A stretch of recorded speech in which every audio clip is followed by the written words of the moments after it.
Today, we're going to talk about something that can make or break your ski teaching: how we give feedback.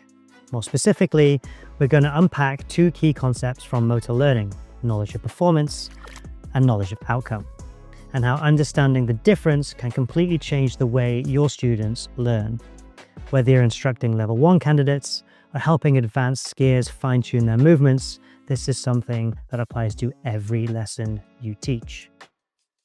So let's start with some definitions. These terms come from motor skill acquisition theory, and if you've read Motor Learning and Skill Acquisition in Sport by Nicola Hodges and Mark Williams, you'll recognize them straight away. Knowledge of outcome, KO, is feedback about the result of a movement. For example, you had more performance at the end of your turn, or your turn shape was rounder. It tells the skier what happened, the outcome.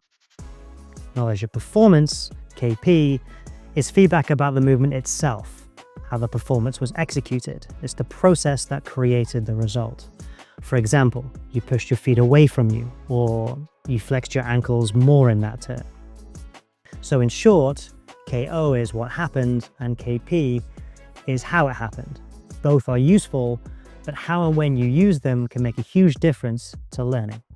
In skiing, we deal with complex movements that rely on timing, balance, and feel.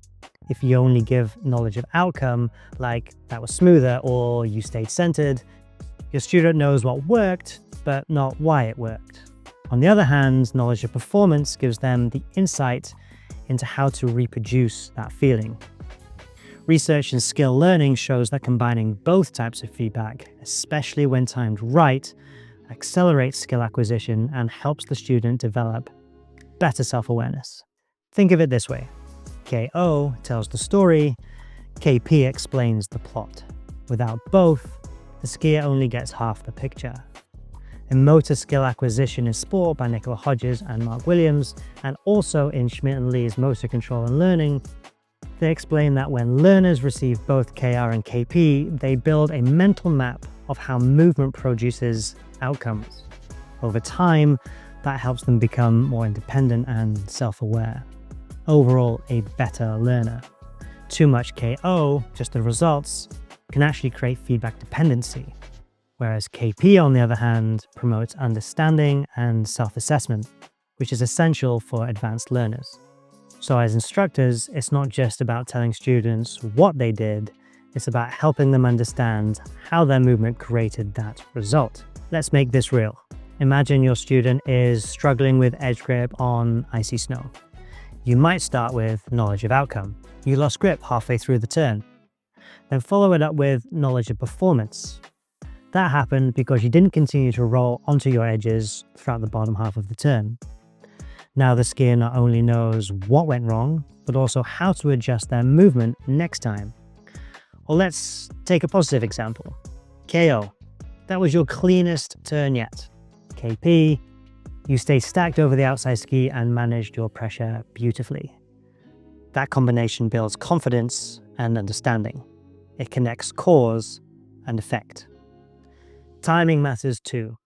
Early in the learning phase, skiers often need more knowledge of performance, clear movement-based cues they can focus on.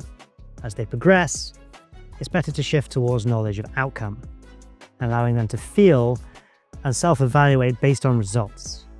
The goal is to develop independent learners who could recognize what's happening and make adjustments without you having to tell them every little detail.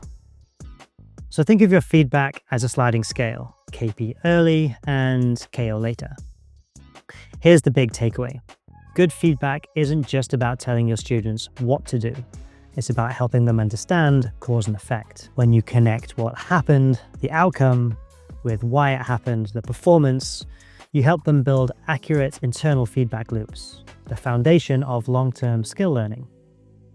Next time you're on the snow, try this.